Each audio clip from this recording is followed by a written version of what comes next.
Hello, we're Everything Everything, and we're going to give you a quick track by track of our album. And it started with a sort of what was the sound actually? It was kind of a click, and then everyone shouts together. And we took it an idea we tried to steal from Liars. No, it wasn't a mouse click. It was like, and then David Costin, the producer, said, "No, that's ridiculous." He put the chorus at the front, which we all went, "Oh my god, what are you doing? We can't do that." But we didn't though, did we? I mean, it's got a sort of pop structure. We didn't put the chorus at the front. Over that one. We didn't put the chorus at the front, though, did we?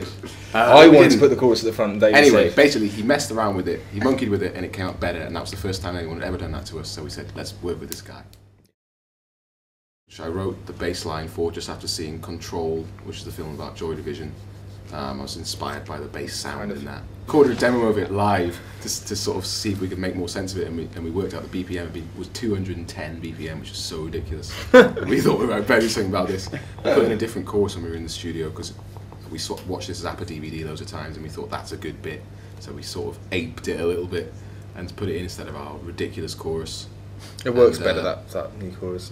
Yeah, it's a bit more. And there's a big sort of breakdown section in it, which we really like. This sort of new effect that we put on it, this sort of Daft Punk thing. So we were really pleased with the way that came out. We went through several producers on its way.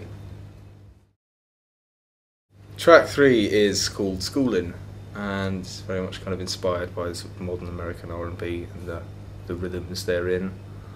And what can we say about it? I think that was the first thing we did with you, wasn't it? With Alex, yeah. The Dogs, wasn't it? Probably the first thing. It doesn't exist anymore. But it's got this section at the end, which is kind of G-funk math rock monstrosity. Yeah, we've been looking around for a long time, yeah. That bass line, and it wasn't until we worked through it with Alex that we decided to sort of put this very multi-layered guitar thing into it, and it kind of totally changed the feel of it. Track 4 is Leave the Engine Room, which is based on quite an old demo that I did quite a few years ago. Brought it to the band just before we went into the studio and said, well, why don't we try and do something with this? We worked out.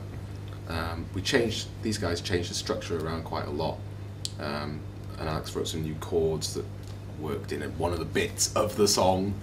Basically, we changed it around quite a lot, but it was very new to us, but quite an old song, so it had this strange mixture of young and old. Number 5 is a track called Final Form, which had a slightly different name before we went to the studio. Offensive name. Yeah, most of them do. We took it into the studio with a completely ridiculous sort of calypso chorus. It did have the Tower of Power kind of. Yeah. But the verses were quite old, quite sort of moody. And then I wrote the chorus recently because the old chorus was just this sort of just ridiculous riff that no one could really play. It was just completely stupid. And but the new chorus wasn't really working. And David Costin, the producer, was again sort of laid down the law a bit and said this is not really good enough. So we struggled for quite a long time to come up with something new, and in the end we really collaborated in a new way. Photoshop, handsome. I wrote it on my birthday. I don't know why, it's interesting.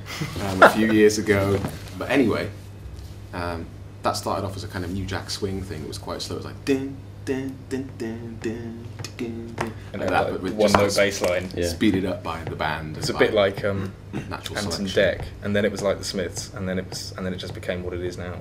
Yeah. It's been through a lot of different guises. It's funny that we actually arrived at the most successful drum beat just being. Yeah, there's quite a few times when we play that live, and I just turn around and look at Mickey and think, amazing jazz drummer. He's just confined to the crotch.